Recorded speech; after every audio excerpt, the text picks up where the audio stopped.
تاریخ کے اوراق پلٹیں تو ہمیں ایک ایسا کردار ملتا ہے جسے تقدیر نے مٹانے کی کوشش کی، مگر وہ چٹان کی طرح ڈٹا رہا۔ ایک ایسا شہزادہ جس کے پاس نہ فوج تھی، نہ خزانہ اور نہ ہی سر چھپانے کی جگہ۔ وہ دمشق کی خون ریز راتوں سے نکل کر اندلس کے ریگستانوں تک پہنچا اور ایک ایسی سلطنت کی بنیاد رکھی جس نے دنیا کو جینے کا ڈھنگ سکھایا۔ السلام علیکم، کیسے ہیں آپ سب؟ اور آپ سب دیکھ رہے ہیں نور الہدایہ پر اندلس سیریز کی دوسری ایپیسوڈ۔ آج ہم ذکر کریں گے عبدالرحمن الداخل کا، جسے دنیا سکر قریش یعنی قریش کے شاہین کے نام سے جانتی ہے۔ 750 عیسوی میں خلافت امویہ کا سورج ڈھل رہا تھا۔ عباسیوں نے بنو امیہ کے خاندان کو چن چن کر ختم کرنا شروع کر دیا تھا۔ ان خونی لمحات میں ایک 20 سالہ نوجوان عبدالرحمن اپنے چھوٹے بھائی کے ساتھ فرات کے کنارے پہنچا۔ دشمن پیچھے تھے اور سامنے بے رحم دریا۔ عبدالرحمن نے دریا پار کر لیا، مگر اس کے چھوٹے بھائی کو دشمنوں نے دھوکے سے واپس بلا کر اس کی آنکھوں کے سامنے قتل کر دیا۔ یہ وہ صدمہ تھا جس نے اس نوجوان کو فولاد بنا دیا۔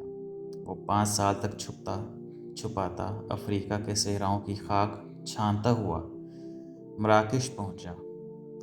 اس کی نظریں سامنے سمندر پار اندلس پر تھیں، جہاں اس کے آباء و اجداد کی فتوحات کی خوشبو ابھی بھی باقی تھی۔ 755 عیسوی میں عبدالرحمن اندلس کے ساحل پر اترا۔ اس وقت اندلس خانہ جنگی کا شکار تھا۔ قبائلی جھگڑوں نے مسلمانوں کی طاقت کو کمزور کر دیا تھا، لیکن عبدالرحمن کی شکست میں ایسی مقناطیسیت تھی کہ لوگ اس کے گرد جمع ہونے لگے۔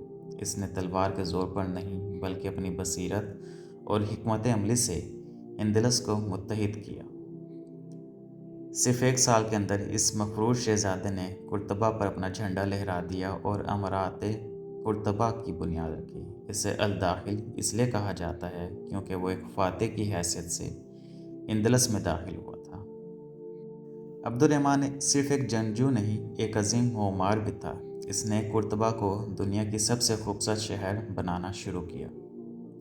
اس نے شام سے کھجور کے درخت منگوائے تاکہ اسے اپنے وطن کی یاد آتی رہے۔ اس کے دور کا سب سے بڑا شاہکار مسجد قرطبہ تھی، جس کی محرابیں اور ستون آج بھی دنیا کو ورطۂ حیرت میں ڈال دیتے ہیں۔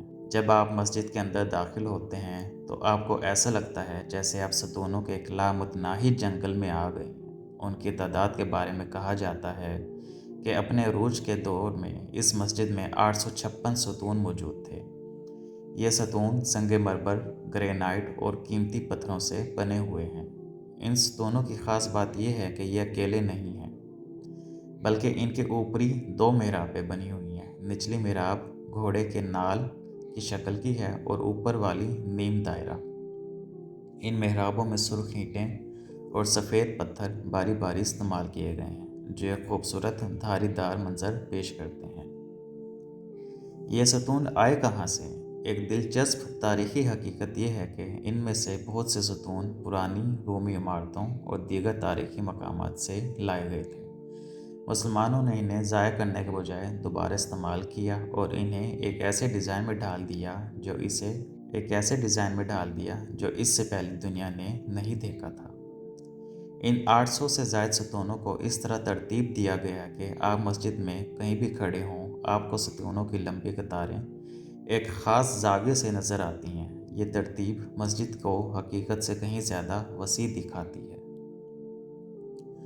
عبدالرحمن نے اپنے دور میں نہریں کھدوائیں، زراعت کو فروغ دیا اور ایسے قوانین بنائے جہاں مسلمان، عیسائی اور یہودی سب امن سے رہ سکتے ہیں۔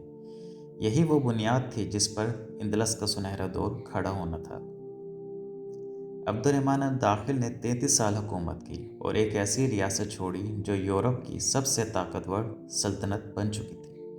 لیکن کیا اس کے جانے کے بعد یہ عروج برقرار رہا؟